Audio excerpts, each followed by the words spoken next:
Welcome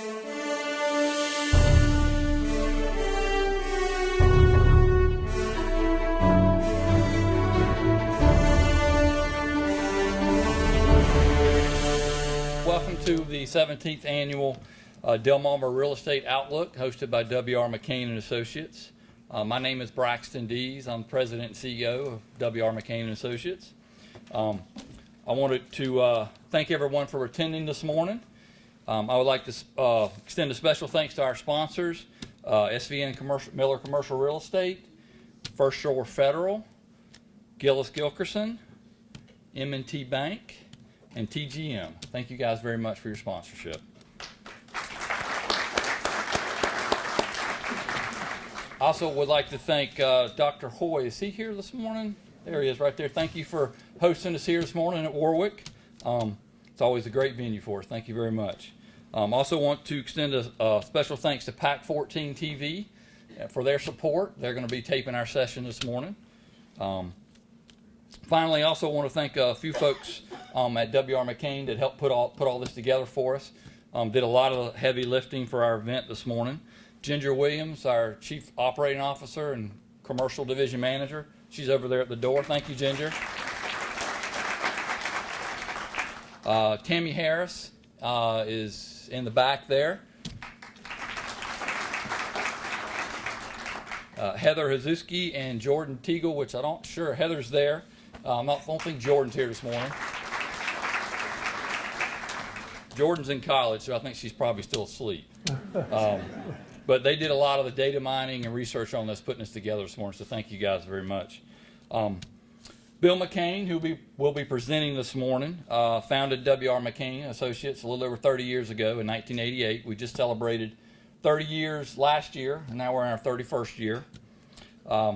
Since then, we've grown to become one of the largest and most comprehensive commercial valuation and consulting real estate business in the Mid-Atlantic region.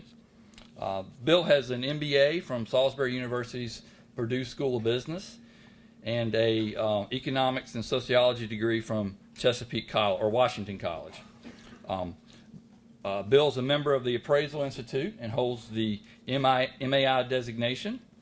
Bill is also active in many community organizations, including the Wacomico Rotary Club, previous board member of PRMC, current board chair for the YMCA of the Chesapeake, vice president of the Greater Salisbury Committee, and also serves as a Wacomico County councilman. And with that, I'll give you Bill McCain.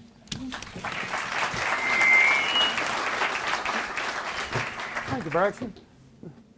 I move around a lot, so the PAC 14 guys are probably saying, oh my gosh, because they like when we stay in one place. But welcome everybody. We got a full house. This is our 17th time we've done this. So this is an annual event, and a lot of you use this as part of your business. I know a lot of the banks, for example, a lot of their board members come, and it helps them with decision making during the year. We try to do it early in the year, to help with some of the planning. So kind of get your seatbelts on.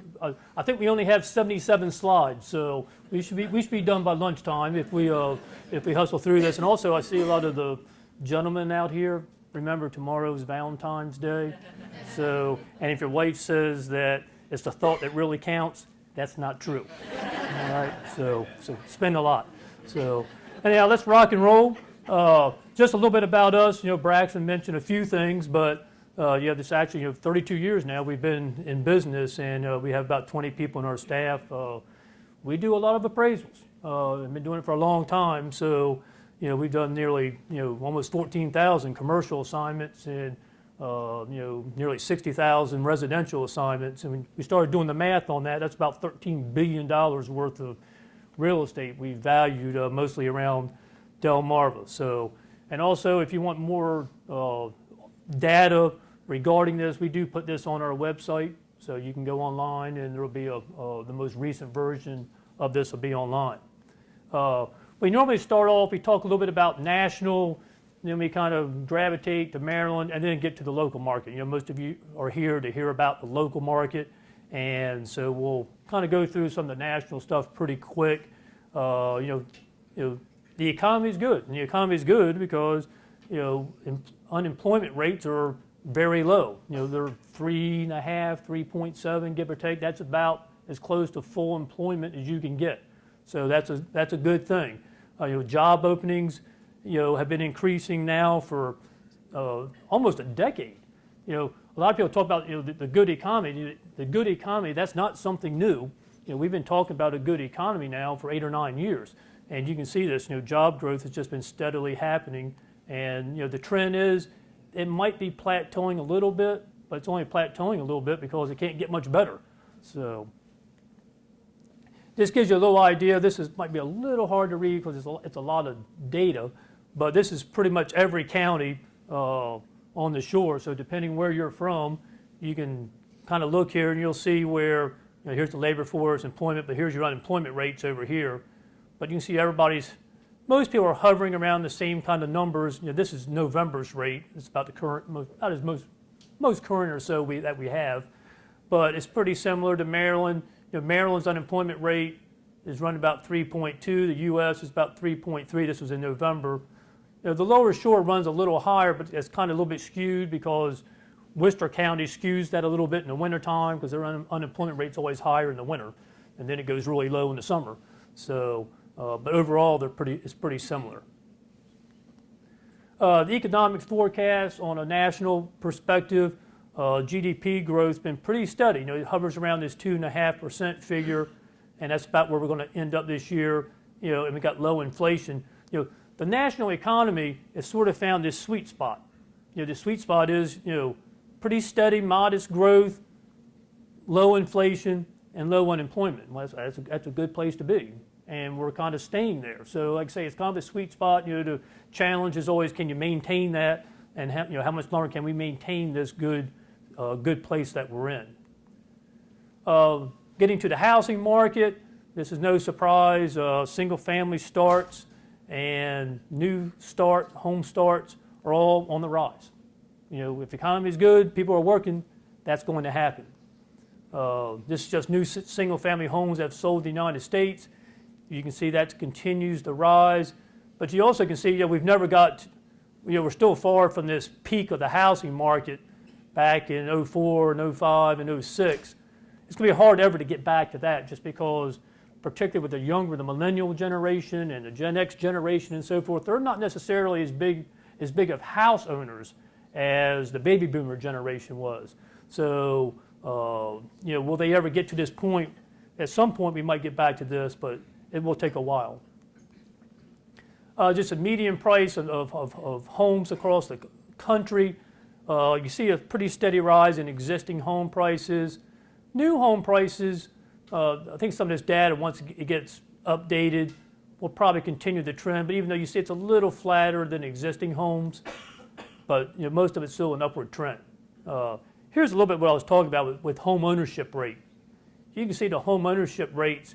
It kind of bottomed out a couple of years ago, but still it's kind of just crawling out of that bottom.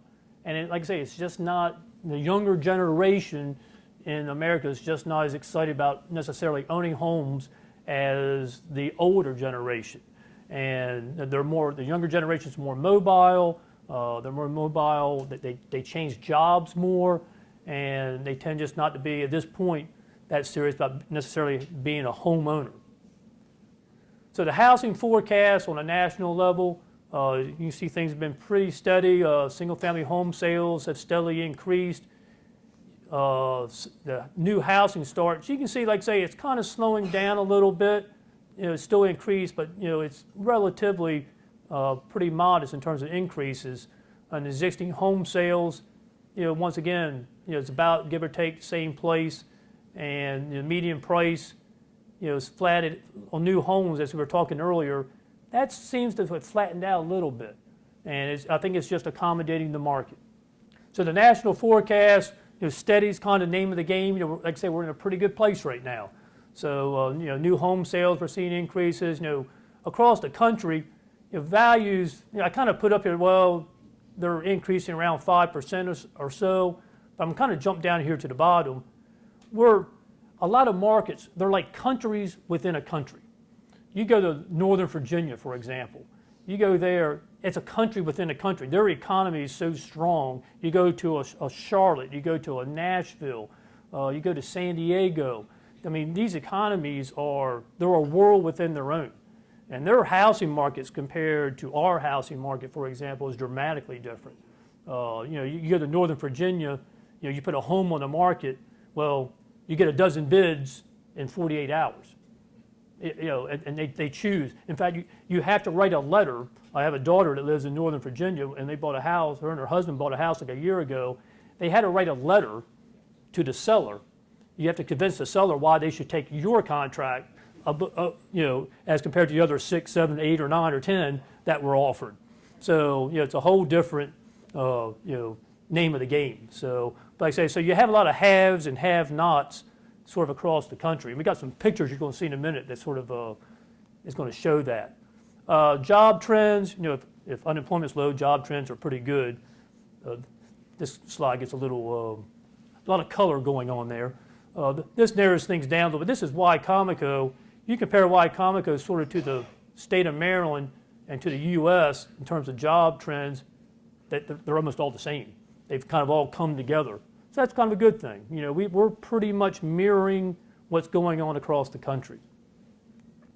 Once again, this is a pretty busy slide, so I'll let you give a little chance to digest this.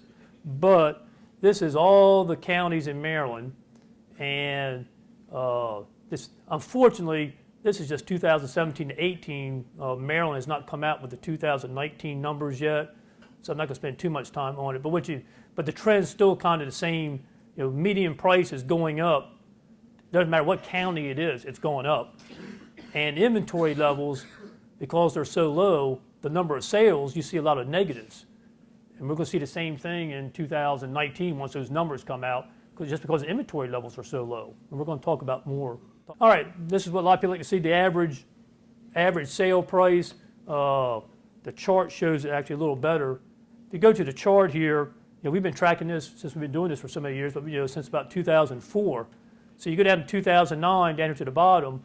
Really the big story is, and we're going to talk a lot today about Salisbury and Wicomico County, but you'll see Wicomico, the average sale price has increased 17% since last year. Now, before you get too excited, everybody's like, home values have gone up 17%.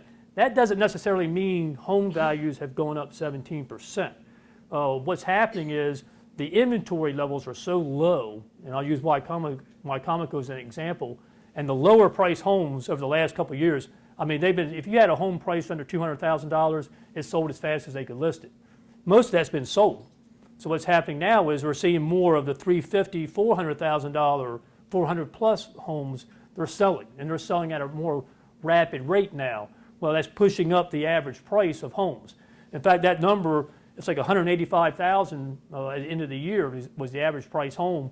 When we were looking at that number back in, say, September, it was like high 160s to 170. It just keeps moving up. But we're seeing more of the higher price homes sell now, because there's just less of the lower price product on the market. Delaware, we always talk a lot about Sussex. Sussex is still the king of the real estate market on Delmarva, and you'll see pretty steady trend when it comes to the average price. Is sort of steady increase of about 5 or 6%. Kent County is about 7%, and that's been pretty steady. We're not seeing much change in terms of the overall market in Sussex, and we got a lot more data on Sussex here in a minute. Upper Shore, we have folks here from all over Delmarva, so folks on the mid and Upper Shore, here's some of the numbers. A lot of these numbers seem a little flat, but some of these counties are pretty small counties. I mean, counties like Caroline, Kent County, Talbot, because of the low volume, you'll see the numbers fluctuate quite a bit. But if you average it over 3 or 4 years, it's about like everybody else. You see this 5% or so increase annually. The listings, that's our inventory. These inventory levels and this chart, if we change this axis a little bit, these lines would be a little steeper. But you can see these are some pretty low numbers. Like Wicomico, when I checked it the other day, I think it was 304 listings. I know we got some real estate folks. Bill Martin, I know you're out there somewhere. I don't know if you checked it in the last, Francis, anybody checked it in the last couple of days? I mean, because it's going to dip below 300 here soon, you know. But I mean, like I think it was 304 when I checked it last week. I mean, that is a staggering number. I remember last year when we were having this, it was down. It was getting to the point it was about ready to drop below 400, and I was making comments about how that is dramatically low. I mean, in a stable market, we should probably have around 550, 600 listings would be considered probably normal. We're down to, like they say, 300 now, and the problem with that is when you get that low, well, it can dip really quick because there's not much on the market. So when things come on the market, they're going to start selling they're going to sell pretty quick. So it's going to drop even lower. So and we're not building at a rate to keep up with that, to replace that. So inventory levels are still an issue in a lot of our counties. Part of that 300 also is prices of homes that aren't selling. So you've got stale inventory. Right. making up a good part of And it. that's right. That was Bill Martin. What Bill's comment was, a lot of that 300 are homes that aren't selling. They're relatively stale in the market. Like I said, the better product, that's all been sold. So we're going to get stuck probably in that 300 range or so because this probably just that a lot of that is just product that's going to sit there regardless in any market. So inventory is an issue, and the realtors will tell you that they got the buyers. They need more sellers. Delaware, not such a problem quite as much in Delaware because of new construction, particularly when you look at Sussex County, but you still see their inventory levels are still much lower than where they used to be, and they've even gone up a little bit, but it's just because of the so much new construction, and we're going to look at new construction here next. As Braxton said earlier, I have an economics degree, so this should get you excited. Economics. Man, we're going to talk about demand, supply, and John Maynard Keynes and Adam Smith, and I see people come out of their seat. They're so excited now about talking about economics. But some of you are probably saying, "Man, I thought I was done with macroeconomics when I took that in college." But but we always had this up here, and the reason we had this up here was basic price elasticity, which should the economy should take care of itself. The housing market should take care of itself if you just leave it alone. But what we were seeing was, and I'll use Y Comico as an example, we were seeing reduced supply, which is less inventory, and increased demand. But 3 or 4 years ago, we were kind of stuck in the same price. And I kept mentioning that at these seminars, why isn't price going up yet? I mean, it should be going up. It's just basic economics. And it wasn't really happening. Well, guess what? It's happening. We started seeing it last year. We've seen it a lot in this past year, and it kind of gets back to the whole story about if you just leave the economy alone. Adam Smith, said, laissez-faire, let it be. Just let the economy take care of itself, and the housing market does a pretty good job of that. It might lag behind a little bit, but we're seeing, and it seems like in Y Comico, we've been sort of catching up in this past year. But if you look at it over a longer period of time, it works. So as a result of that, we've seen this shift in the supply curve, and you've seen the shift in demand curve, puts you at a new price point, so you see an increase in price. So economics works. It's great. It's wonderful. It's exciting. But we are sort of heading, and we had this slide last year, so I left it in there because this is still a fact, but we still have this demographic tsunami, I call it, that we're heading toward, and it's this aging population. The population is growing older. And it's older, it's more diverse. That means you got fewer workers. To fund the programs like Social Security, and within the next 15 years, it's probably going to happen even sooner than that. You're going to have more people over 65. That's going to be a larger number than children, and that'd be the first time in U.S. history that's ever happened. And Sussex County, Delaware, we have a slide here in a moment that's going to emphasize that is a pure example of this. It's going to happen much faster in Sussex than even the rest of the country. This is building permits. This is Y Comico. You can see where it was back in the sort of glory days, but we got really stuck in this for about 7, 8, 9 years of not even building 100 homes a year. But we started crawling out of it in like 16 or 17. We've had a nice steady rise. We've had a nice bump this year. In fact, here's the actual actual numbers. Wycomico, the number of new constructions at 226. Well, we haven't been over 200 new homes since 2008. So that's a good sign, and it's frankly getting back to this story we keep telling about lack of inventory. Those inventory levels are so low. People still want new homes, and frankly, we should be able to sell in a county with a population of Wycomico. You should easily be able to sell 500, 600 new homes a year. In fact, when we look at, let me jump ahead and I'll come back. We look at Delaware. The reason I'm doing this is Kent County, Delaware, its demographics and its economy is a lot like Wycomico County. But look at Kent. They can sell 1,000 homes every year, new homes. They build 1,000 new homes, they sell them.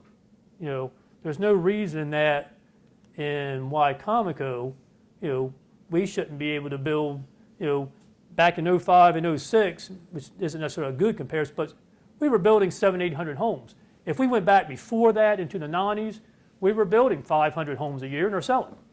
So, and the population is bigger now. So, it can happen. But one of the issues is septic, sewer. Septic, sewer. We've talked about that before, but that's a challenge. It's a big challenge. A lot of work's being done on that right now. We got Wayne and Weston here today from the county. They're right in the middle of this, working on this, because we know public sewer is the answer. I mean, it's the answer for a couple reasons. I mean, you need public sewer just to maintain some growth for new housing, but even more so, you got to replace failing septic systems. And the bulk of our subdivisions in most of our Eastern Shore counties, and particularly Wycomico County, they're on septic system.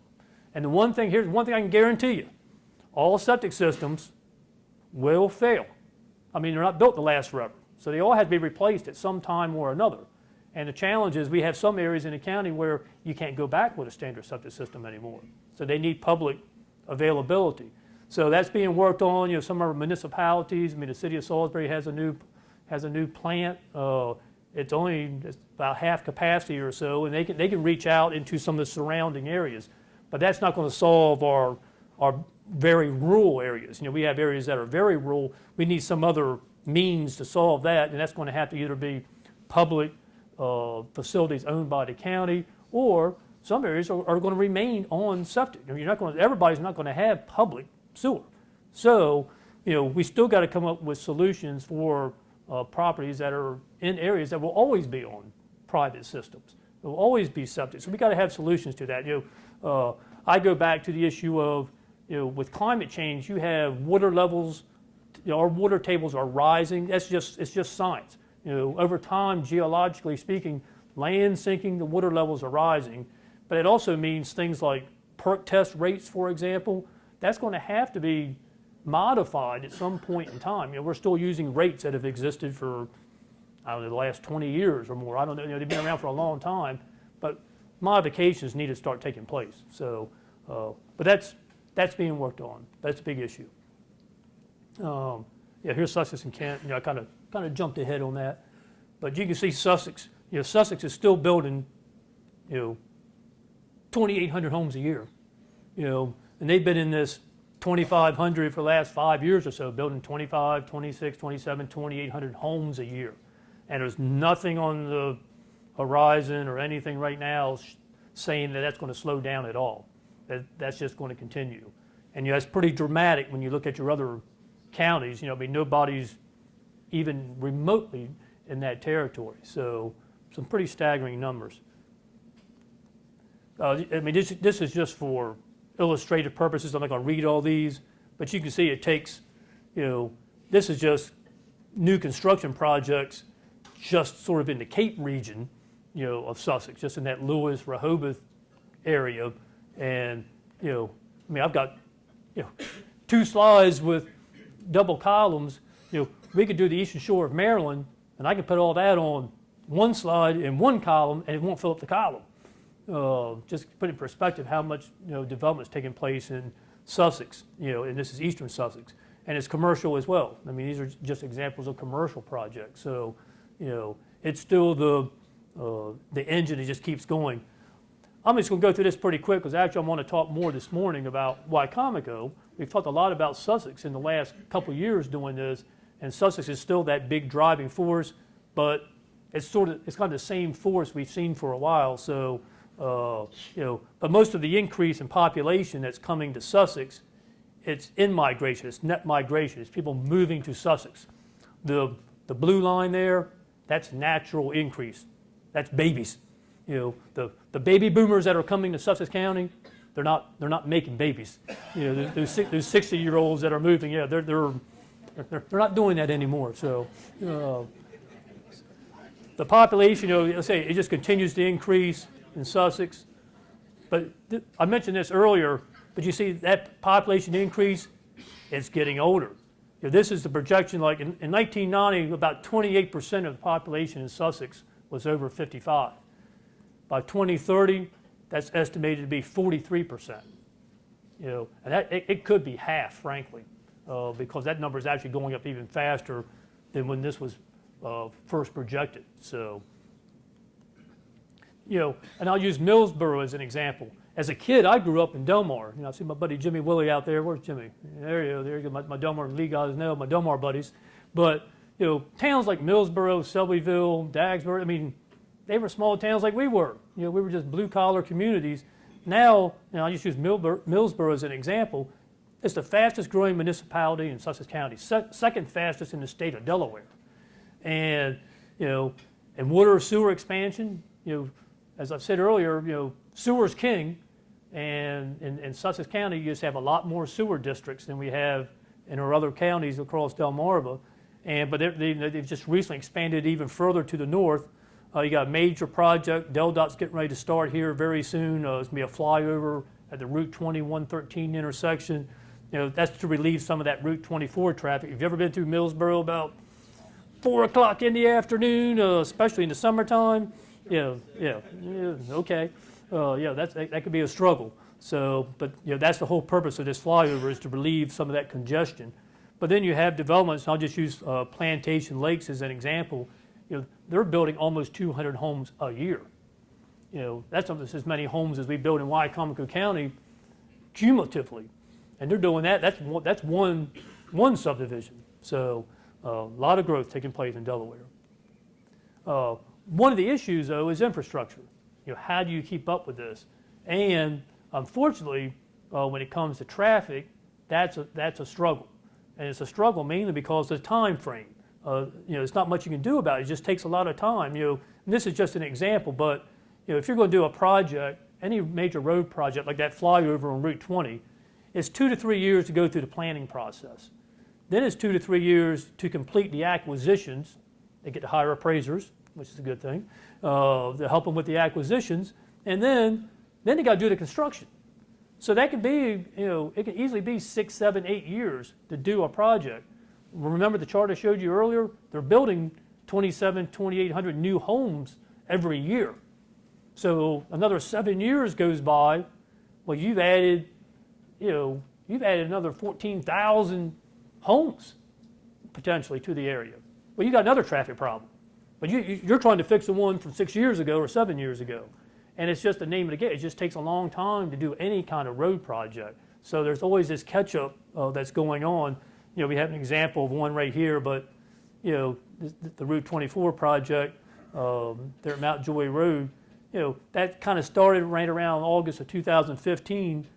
They're hoping it'll wind up about 2021, and that's not as big as as some of the other projects. So that's a struggle. And schools. In fact, I just heard somebody mention schools. In fact, I know Indian River, right? Is it Indian River right now that's got the vote? Is the vote this week, next week? Today. Yeah, right. The vote's today. And they've already tried it twice. And now they're back, for the third time. But they're busting at the seams.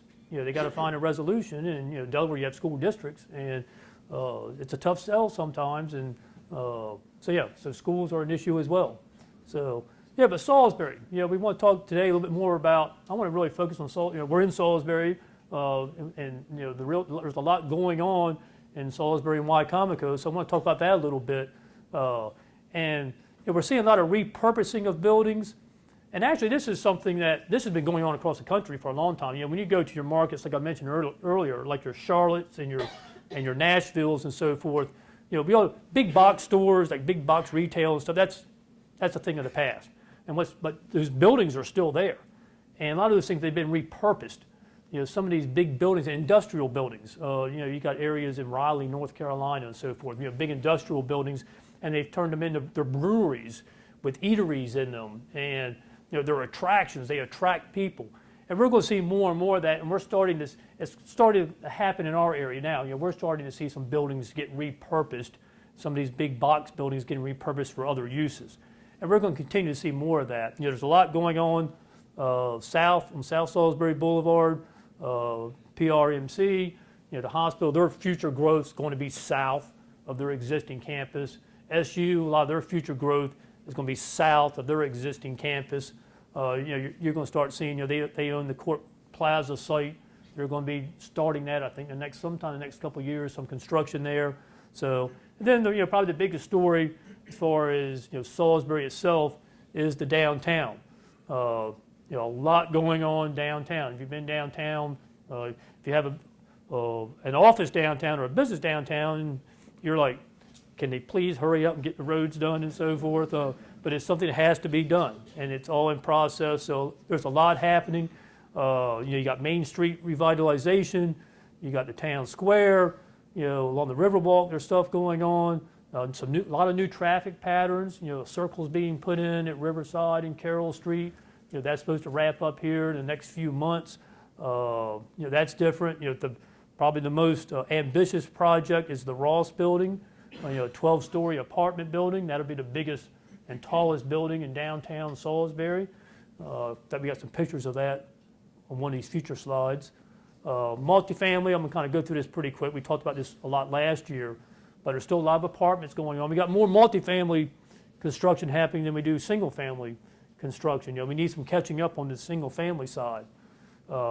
Salisbury ranks in one of the 50 fastest growing job markets in America. And what's kind of unique about that is, that's us over here, but look in the Northeast. Nobody in the Northeast is in the 50 fastest growing job markets. Nobody. But we fall into that. So that's a pretty big prize, frankly, to be in that category. I do have to point out, and remember I talked earlier about the places like Nashville, Charlotte, they're in those markets. But look at Florida, just for what it's worth. The peninsula is going to fall into the Atlantic or the Gulf, if they keep, if it grows much more. But it is phenomenal how much of those markets do happen to be. But look how much of that's in the South. In the middle of the country is kind of empty, and the Northeast is kind of empty. But there we are. These are just some of the projects. Gives you an idea. These dots all represent projects. They're mostly inside the bypass in Salisbury. In fact, this next slide shows it even better. I'm not going to go through all the different color codes here and so forth, but I guess I call that purple. Those are permitted projects that are under construction right now. The dark blues and light blues are projects that have been done in the last 5 or 10 years, and you just see there's a lot of stuff happening in downtown, which is all good stuff. Here's just some renditions of some of the projects that are coming. This is the down at the marina. I know some of you real estate folks are here. That's probably not happening. There's the Ross building. Just give you an idea what that's going to look like. They're even expanding more now. They've actually purchased the Chamber of Commerce building, which if you're facing the buildings to the left, and then they're actually going to be building on that as well. And they're going to have one of their flyovers. Like this flyover here goes to the parking garage. And I know some of you folks from downtown, I think they're going to have one going to where the Chamber building when they build there as well. So very ambitious project. It's going to really change the skyline of downtown Salisbury. The Powell building, it's under renovation as we speak. That's in process. That's a major project downtown. They're scattered around town. Things like Aldi. Up on a lot of things happening up north. In fact, just north of this, in that same parcel, there's a restaurant, a nice eatery that's coming there. Panera's also going there with a new pad site. They're changing their location. So a lot going on up north as well. This is the mall site. I think, or most of you probably know it, but that's been purchased. It's got plans for residential development.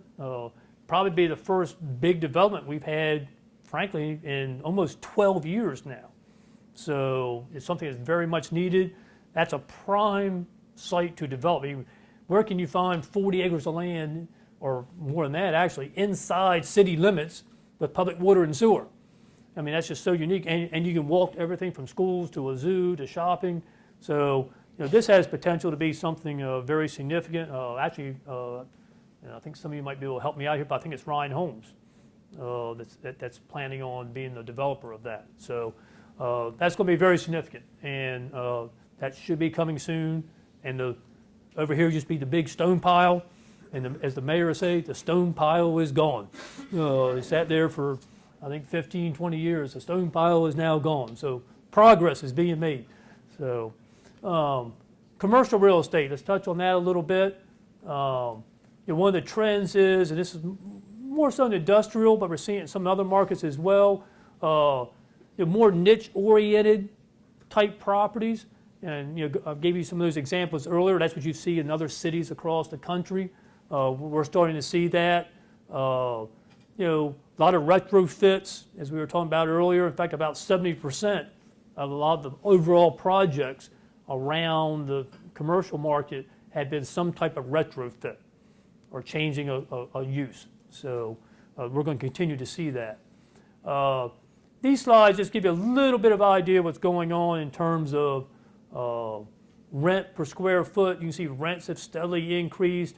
And keep in mind, these slides, I kind of call these trash can slides. I say trash can because this is all the commercial. We kind of take this out of a CoStar, which is an analytic database, but this is just dumping everything. If it's not residential, and you dump everything from offices to retail to even land, you dump it all together, but it'll show rents. The main point of illustratively is it shows that rents are steadily increasing. Same thing with, we kind of focus on Wicomico, Ocean City, and Sussex, but it really doesn't matter which one of those markets you look at. You can see there's over the last 5, 6, 7 years, we've had a steady rise in the rent. Same thing with vacancy rates have declined, which is a good thing. That means buildings are occupied, which is what you want. And you can see, doesn't matter which market we look at, those rates are lower than where they were if you go back 8, 9 years ago. So once again, that's a good thing for the commercial market. Sales volume, same kind of thing. This slide shows your sales. The bars are sales. You see a lot more activity in our counties in those later years. And you also see that the blue is price per square foot of properties that have sold. Remember one of my points I made earlier, we're seeing more of these higher dollar sales.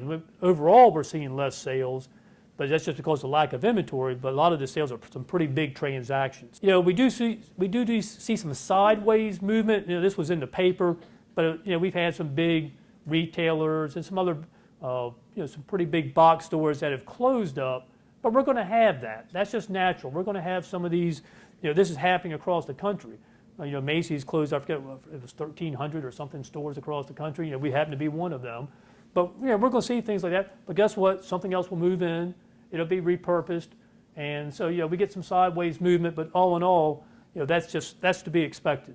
This gets back to the inventory a little bit like the residential market. Our commercial inventory, we got the buyers. We need some stuff to sell them. That's an example right there. These are listings. If you combine Wicomico, Worcester, and Somerset, you can see that combination of listings has gone from a high of 400 or so all the way down to we're around 160 listings in total. That's not a whole lot of commercial properties over a tri-county area. This is just an example. I was talking about some of these bigger sales we're seeing. This is just in the past year. Like the Tanger outlet sold, but $37 million sale, big transactions. We got apartments, senior living, hotels, shopping centers, but some big dollar transactions. Sussex County, another example of just some of the big transactions that have taken place. Cap rates, always get the question, and Jack's here. In fact, I almost panicked. I saw the list of people coming. I didn't see Jack's name on it right away, and it's like, I can't do the presentation if Jack's not here. But fortunately, Jack, yeah, Jack's always in the front row. I should have known that. But Jack he used to ask about cap rates. So a couple years ago, we put our Jack Riddle slide in there, and but I kind of call it the five food groups when it comes to cap rates. Industrial, lodging, multifamily, office, retail. And the one thing about cap rates, so I get that question all the time. People say, "What's the cap rate?" Well, my first answer is it's property specific. I mean, it's different. Every property is unique. I mean, there is no such thing as just sort of a magical, the cap rate's 7.5%. No, I mean, it could be 4.5 or 5. It could also be 11.5, which can make a dramatic difference. But your cap rate's kind of measuring risk too. So an older a property is, the more risky a property is, the higher that cap rate's going to be. The lower the risk, et cetera, it's going to be a lower cap rate. So anyhow, it's property specific, but just give you some examples of cap rates. This is nationally, looking at that 5 food groups. You can see the highest cap rates are in lodging, because lodging changes a lot more than retail or office or industrial. And you can see kind of office and industrial and retail, they all kind of move somewhat together, and apartments are always the lowest. But this kind of gives you an idea. This is just from our own database to give you the idea how extreme that range can be when it comes to cap rates. People always want to know what that magic cap rate is. Like I said, but it can be, once again, we look at lodging. It could be 7.5 on a high-end franchise national chain to an older facility. Could easily be, frankly, 11 or even 12% on an older facility. This is another one of those sort of from our analytic bases. If we throw everything together, like all commercial properties, just to throw those together, give you an idea of sort of a good rule of thumb, average cap rate, it's going to be in that a little over 7%. 7 to 7.5 is kind of a, if somebody wants sort of a just rough rule of thumb, but it's plus or minus 3 or 4. Once again, depending on the property type. So, poultry, I'm not going to say too much about poultry because it's not a hot topic anymore. A few years ago, poultry was a hot topic, but poultry is what drives our agriculture.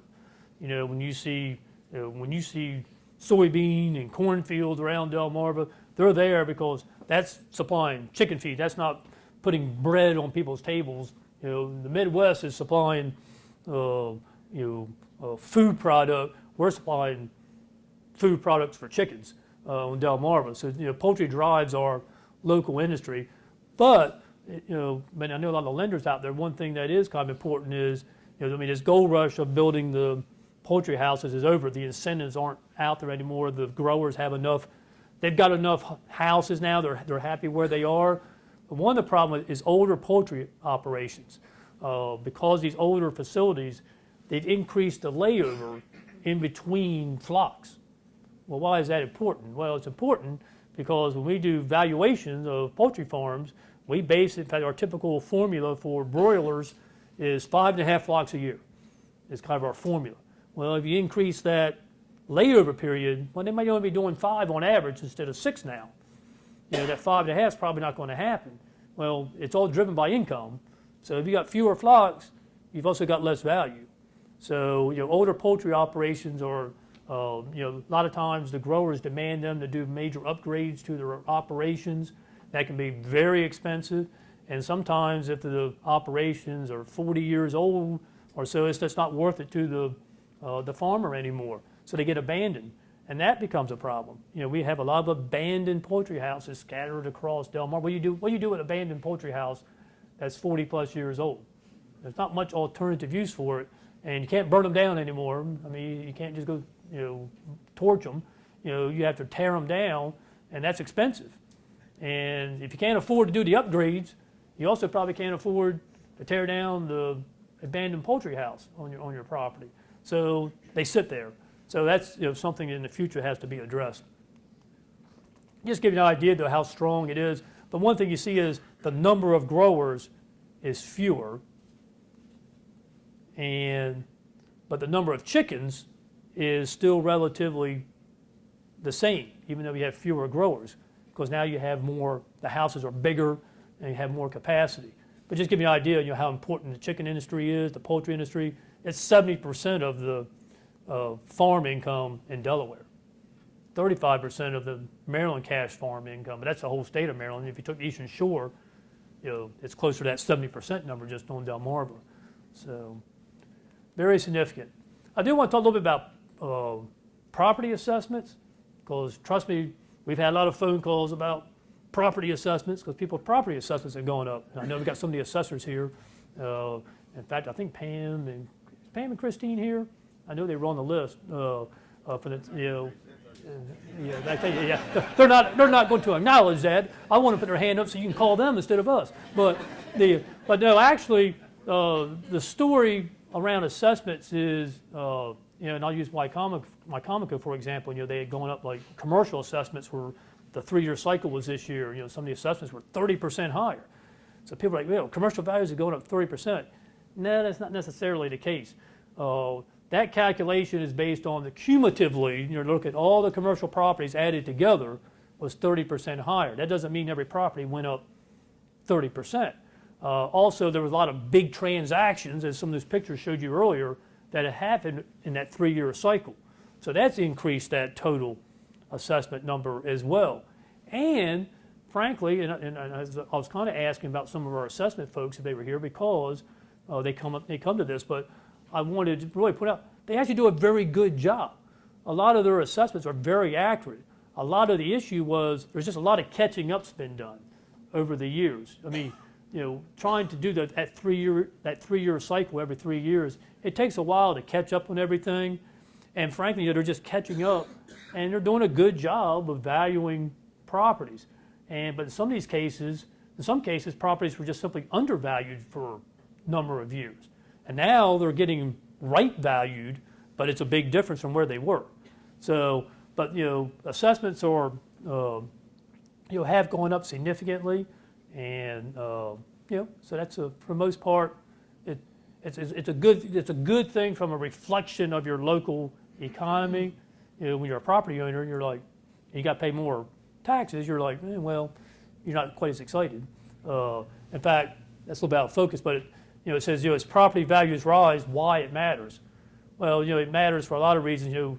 For most counties, that means more income to your county, more things you can do. When we talk about things like public sewer and schools and so forth, it should make more money available. I'm not going to get into a whole, I could spend another whole session on the fact that, we got Weston and Wayne here, but, we have a revenue cap in Wycomico County. So, I could go down a whole road and do a whole hour and a half on that. But that limits our growth to 2% in revenue. So increased property taxes on the commercial base of 30%, we're not going to see that whole benefit of that. It's just the way it is. Because in Wycomico, you have a 2% revenue cap. Talbot County has the same thing. Revenue caps aren't such a great thing when you have rising assessments. That's when the downside of revenue caps really kind of raise their head. So, for what that's worth. So here's to give you an idea of just reassessments and how they've increased. I'll have to point this out to you. You probably can't see this, but this is statewide in Maryland, and the blue or purple, that's commercial. And you see commercial has increased much more than residential. The green is overall. But look at Wycomico, how that commercial property value increases. Like say, that's like 22%. Very significant. Like say some individual properties are higher than that. Residential's around 7 or 8%, and then there's the overall for Wycomico. And this is Worcester County, and that's Somerset County. But you see, Wycomico was sort of the star of the show when it came to these increase in assessment values. That slide gets a little busy. So, to kind of wrap things up, what's our predictions for 2020?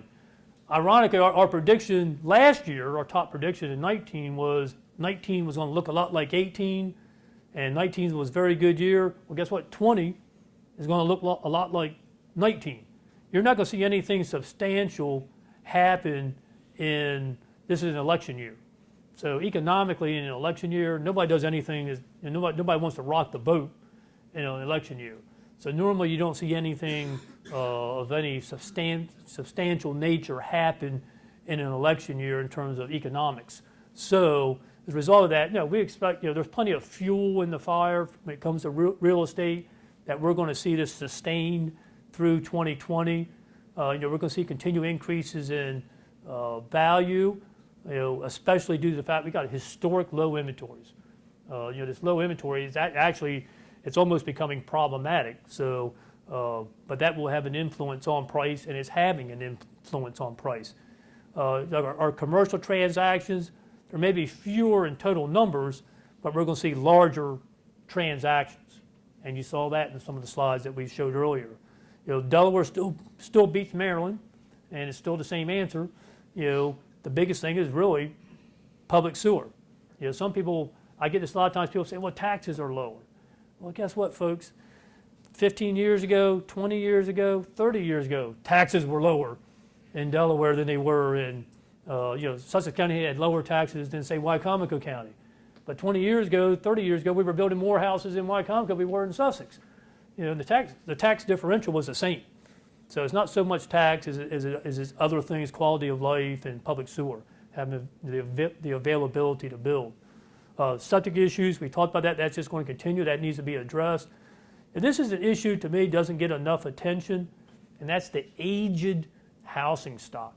That's another reason you got to have, when I talk about new construction in a lot of counties, and I'll use Wycomico as an example, it's not because out of the sake of just to grow. It's just not for the sake of growing. No, you got to replace your aged housing stock as it gets older.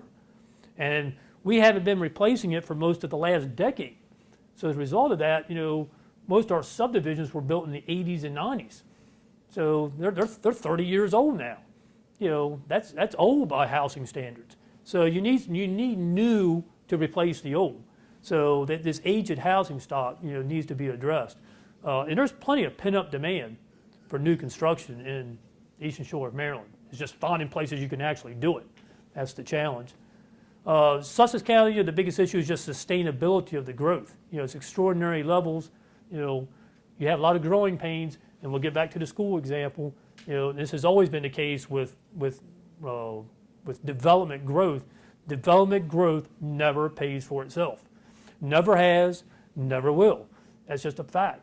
And and it's a challenge you get. The schools are bursting at the seams. How do you address that? Roads, et cetera. Those are the growing pains will have to be addressed. But at the end of the day, though, Delmarva remains an attractive place to live. We have a lot of housing options. We're a very unique market. We got our resort areas. We got waterfront properties on the bay. We got rivers. We got nice quaint small towns that attract people. A little bit of everything you want in real estate exists on Delmarva, and that's unique. And and our taxes compared to the states that surround us, where the people come, where the come heres come from, our taxes are low, very low. In fact, a lot of the real estate folks will tell you the question they get is when they show them what your annual tax is going to be, they'll say, no, what is it for the year? They think it's like, that's the quarterly rate or the half-year rate. That's your annual property tax. And if you're coming from the states like New Jersey, Pennsylvania, et cetera, they were paying dramatically more than what they're going to pay here. So it's still a very attractive place for people to live. So I think, at the end of the day, what you see is what you're going to get. Like as we said earlier, it's an election year. So the big question, I think, is standing here next year is where we are going forward. Because I think we'll see a very similar picture this year in terms of the real estate market. But anytime when you have an election, then the big question becomes what happens after that. So next year, I think the predictability might be a little more interesting than it is as we sit here today. Now, with that said, I've got to kind of cut this off soon. We're going to take some questions because I got to go to South Carolina, and I got some business. I got to take care of in South Carolina. So, just thought I'd mention that. But anyhow, questions. Yeah, Wycomico, the question was, the new construction in Wycomico is actually it's about 226 homes this year. How does that a couple questions there. One was, how does that play into the inventory? And most of these homes are custom-built homes for the most part. So very few, I mean, there's always some spec homes, but most of those, and frankly, what's contributing to a lot of that is, the very few active subdivisions that we do have, and I'll use an example like Heron Ponds, the Ryan Home subdivision that's in Delmarva on the Maryland side, is contributing to that significantly. But they're selling, that one subdivision is selling and building more homes than anywhere else. So and they've had one of their best years. So that's been a big contributor to that new construction number. And you had a last half to that too.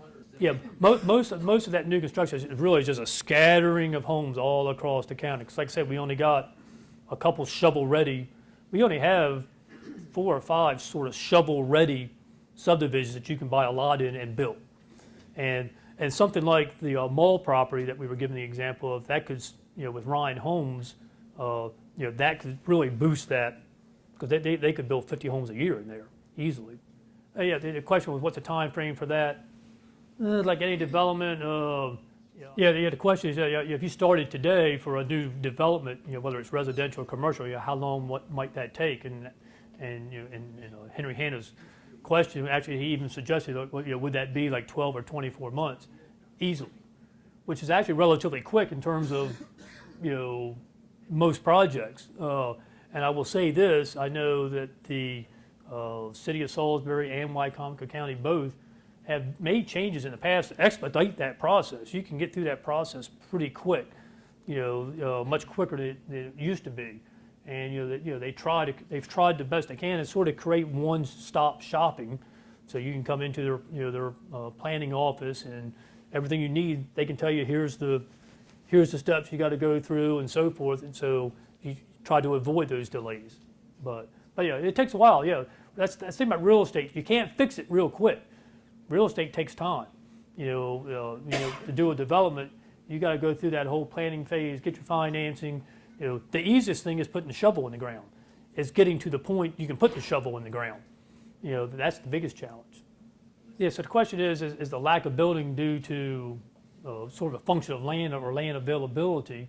And really the bigger thing is, and I'll go back to the slide, sewer.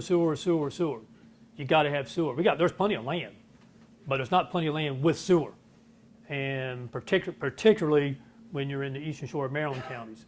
We talked a lot about Wycomico today, but Wycomico doesn't own any public sewer facilities in their county. Most of the counties on the Eastern Shore of Maryland, most of them have some small type of ownership of a facility or two, but it's small.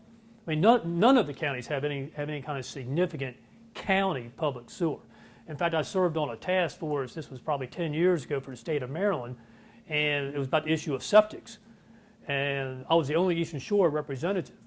The hardest thing I had to spend all my time convincing people. We would talk about septics on the Eastern Shore, and they would always say to me, well, you just need to hook up into the public systems along the street. I'm like, we don't have public pipes running down these roads in our rural areas. And they would look at me and they're like, you just need to hook up into the public pipe. I'm like, but look, this went on and on, because like I say, most of your Western Shore county, they have public sewer. I mean, even when you're out in the rural areas, those homes still got public sewer. It reaches most of their counties, county-wide. So, but on the Eastern Shore of Maryland, that's just not the case. So to answer your question, we have land, but we don't have land that we can build on due to lack of sewer. And that's why Delaware, you see so much in eastern Sussex, because in Sussex, I think there's, Bob Wheatley was here, he could tell me, but there's I'm going to say there's 26 or 27 sewer districts, and most of them almost interconnect. I mean, your Millville, the Bethany, the Dagsburg, the Selbyville, and so forth. I mean, they literally almost come together. Millsburg to Georgetown, like Georgetown's coming south and Millsburg's going north, and so it just makes building more available. And they also allow private systems even in the rural areas. All right, well, I want to thank you all very much. I hope this is helpful to your businesses and whatever real estate endeavors you might be partaking in. And we'll see you next year.